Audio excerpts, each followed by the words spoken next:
இன்றைக்கி நாங்கள் ஒரு டர்க்கி எப்படி சமைக்கிறதுன்னு பார்ப்போம். தேங்க்ஸ்கிவிங் டே, கிறிஸ்மஸ் ஹாலிடேக்கு இங்கே கனடாவில் டர்க்கியை இப்போ ஒரு ஸ்பெஷலாக இருக்கும்.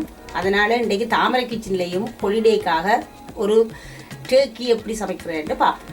இதுக்கு சில பொருட்கள் போட வேணும். அது முக்கியமாக என்னென்ன பொருட்கள்ன்றதான் பாருங்கள். இதே மாதிரி போட்டு டர்க்கி சமைத்தால் நல்ல ஒரு சுவையான டர்க்கியாக இருக்கும். இப்போ என்னென்ன போடுறதுன்னு நாங்கள் பார்ப்போம். ஒரு மேசக்கரண்டி மிளகு பவுடர், அடுத்தது மிக்ஸ் ஹெர்ப் பவுடர், அதுக்கும் ஒரு மேசக்கரண்டி,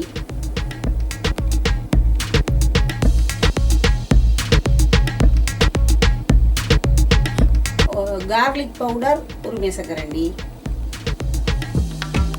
சீசனிங் பவுடர் 2 மேசக்கரண்டி, ஃப்ரைட் ஒனியன் ஒரு மேசக்கரண்டி, கோதுமை மைதாமா அது ஒரு மேசக்கரண்டி, 3 மேசக்கரண்டி பட்டரை எடுத்து அதை சூடாக்கி நான் மெல்ட் ஆக்கி வச்சிருக்கேன். 2 பெரிய வெள்ளை வெங்காயமும் 2 பெரிய கேப்ஸ் கிரீன் கலர் கேப்சிகமும் எடுத்து பெரிய பெரிய துண்டுகளாக வெட்டி வச்சிருக்கேன். இப்போ நான் சொல்லியிருந்த எல்லா பொருட்களையும் ஒரு பாத்திரத்தில் எடுத்து இப்படியே மிக்ஸ் பண்ணி வச்சிருக்கேன். இப்போ இது எடுத்து நாங்கள் டர்க்கிக்கு மேலாலே இந்த முழுதாக இருக்கிற டர்க்கியில் மேலாலையும் கொஞ்சம் போட்டு அது இன்சைட்லேயும் கொஞ்சம் ஸ்டஃப் பண்ண போகிறோம்.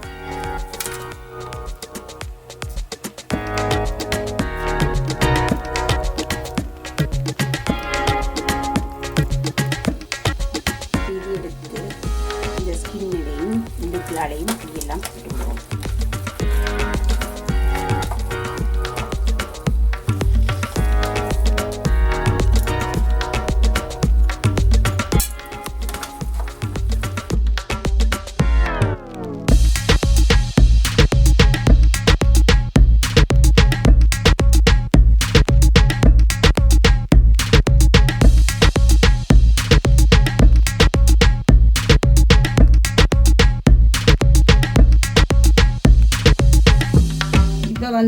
இந்த மிக்ஸ் பண்ண எல்லாத்தையும் வடிவாக மேலாலையும் இன்சைடுமா பூசி வச்சுட்டோம். இப்போ இதில் மெல்டட் பட்டர் இருக்குது. அதை கொஞ்சம் கொஞ்சமாக அப்படியே மேலால் விடுறேன். ஏன்னா இந்த பட்டர் நல்ல ஒரு கிறிஸ்பியாகவும் அது இந்த டேஸ்ட்டை நல்ல அதிகமாக வரும்.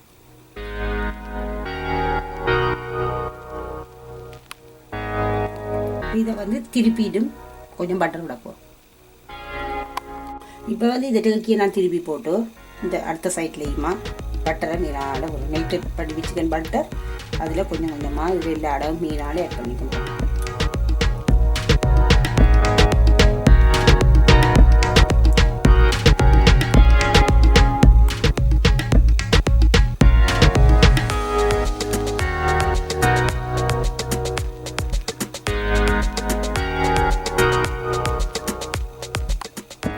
டர்க்கிக்கு ஸ்டஃபிங் மிக்ஸ் விற்கிது, கடையில் எடுக்கலாம். இப்போ நான் இதையும் அந்த ஒனியன் பெப்பர்ஸோட போட்டு இன்சைட்டுக்குள்ளே இதுலேயும் கொஞ்சம் போட்டு ஸ்டஃப் பண்ண போகிறேன். இப்போ இந்த பாக்ஸில் காட்டியிருந்த ஸ்டஃபிங் மிக்ஸில் ஒரு கொஞ்சமாக எடுத்து போடுறோம். அதிகம் வேண்டாம். கிரேவிலையும் நாங்கள் கொஞ்சம் ஆட் பண்ணுவோம். அப்போ இதில் கொஞ்சம் எடுத்து இன்சைட்டில் ஆட் பண்ண போகிறோம்.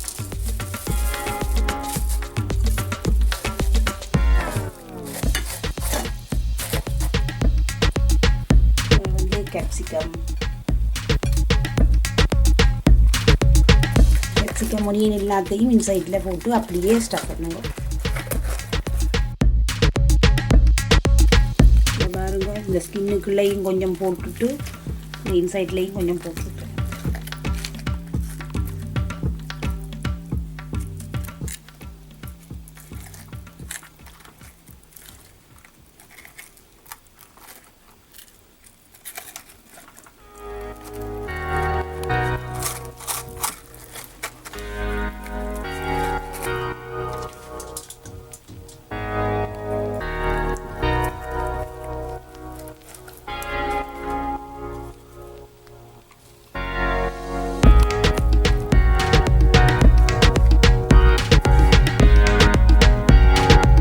இதை வந்து நீங்கள் ஒரு மணி நேரமோ 2 மணி நேரம் இப்படியே மேரினேட் பண்ணி வச்சுட்டு அதுக்கு பிறகு அவனுக்குள்ள நீங்கள் வந்து கொஞ்சம் ஸ்லோவாக ஒரு 3 to 4 hours இதை வந்து மூடி போட்டு குக் பண்ண போகிறேன். இப்போ வந்து நான் இந்த 2 காலையும் கொஞ்சம் டைட் பண்ணி விடுறேன்.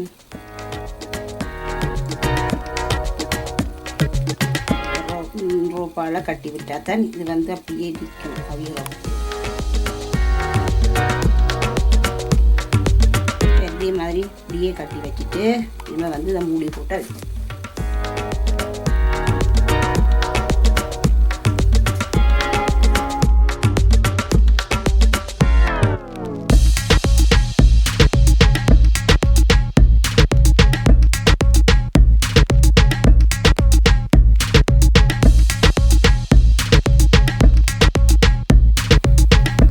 அலுமினியம் ஃபோயில் போட்டு மூடி வச்சிருக்கிறேன். இதை இப்போ நான் அவனுக்குள்ளே ஒரு 3 தொடக்கம் 4 மணி நேரம் இதை குக் பண்ணிவிட்டு அதுக்கு பிறகு நாங்கள் எடுத்து எப்படி வருதுன்னு பார்ப்போம். இப்போ அடுத்ததாக நாங்கள் வந்து கிரேவி ஒன்று மேக் பண்ண போகிறோம். அது எப்படின்னு பார்ப்போம். அந்த கிரேவி தயார் பண்ணுறதுக்கு முதல்ல ஒரு பாத்திரம் விடுங்க. அதுக்குள்ளே வந்து கொஞ்சம் பட்டரை போடுங்க. பட்டரை போட்டு பட்டர் ஹீட் பண்ணுற போது என்ன செய்யறோம்னா அந்த டர்க்கி இந்த கழுத்து பகுதி லிவர்ன்னு சொல்லி வரும். அதை வந்து நாங்கள் இதில் போட்டு இதை வந்து வேறையாக நாங்கள் குக் பண்ண போகிறோம்.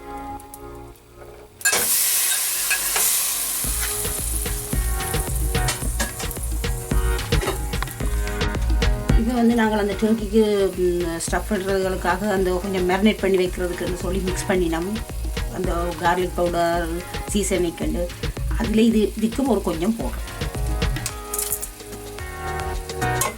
அதையும் பட்டரை மெல்ட் ஆக்கி கொண்டு இந்த கழுத்து பகுதி இதுகளையும் இப்படியே போட்டு இந்த சீசனுக்கு இதுகளையும் பவுடரையும் கொஞ்சம் போட்டு இப்போ வந்து இதை வந்து நாங்கள் இதையும் ஒரு 3-4 மணி நேரம் இதையும் அவிய விட வேணும்.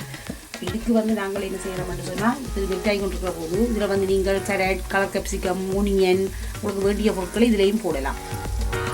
வந்து இதுக்கு வந்து நீங்கள் தண்ணியையும் விட்டு அவிய விடலாம் அல்லது சிக்கன் ப்ரோத்தோ டர்க்கி ப்ரோத் ரெண்டத்தான் ஒரு சிக்கன் ப்ரோத்தையும் எடுத்து கட் பண்ணி அவிய விடுவோம்.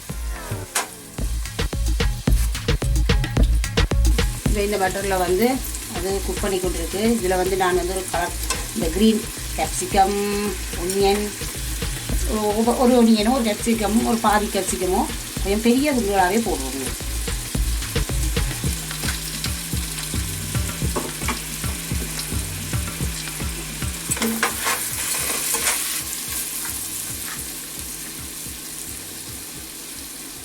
அடுத்ததாக வந்து ஒரு 4 மேசக்கரண்டி கோதுமை மாவு எடுத்து அதையும் கரைச்சி இதில் ஊற்றுறேன்.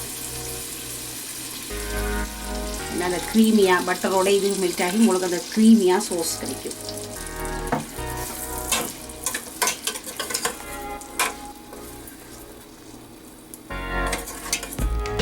இதுக்கு பிறகு நான் வந்து புரோத் எடுக்கிறேன். நீங்கள் புரோத் இல்லையென்று சொன்னால் தண்ணியை கூட விடலாம்.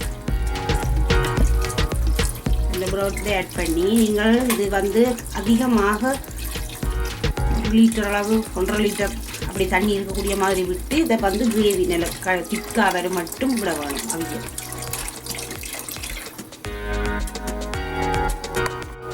இப்போ இது வந்து அவிஞ்சு இந்த தண்ணிகள் வத்துற வரைக்கும் நாங்கள் இதை மூடி போட்டு ஒரு 3 மணி நேரம் இப்போ நான் அவிய விட போகிறேன். இந்த கிரேவியும் வந்து நான் நிறைய புரோத்தும் கொஞ்சம் தண்ணியும் கலந்து தான் விட்டேன். நான் எல்லாம் போட்டது பாருங்க இப்படியே அவிஞ்சு நல்ல கிரேவியாக இப்படி வற்றி வந்துட்டுது. அப்போ அந்த நெக் பகுதி கழுத்து பகுதிகள் எல்லாம் குக் பண்ணி நல்ல ஒரு கிரேவியும் கிடைச்சிட்டுது.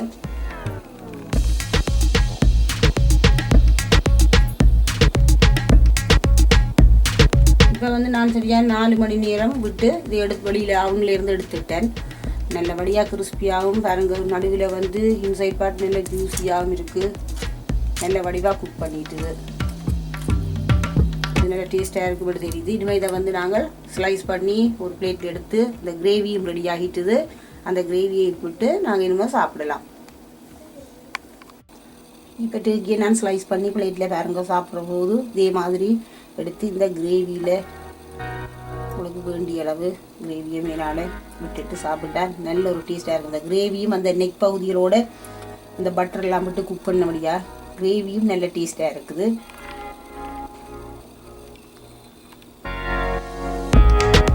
இந்த மாதிரி சாப்பிட்டு பாருங்கள். நல்ல சுவையான ஹாலிடே டர்க்கி ரெடி ஆயிட்டுது.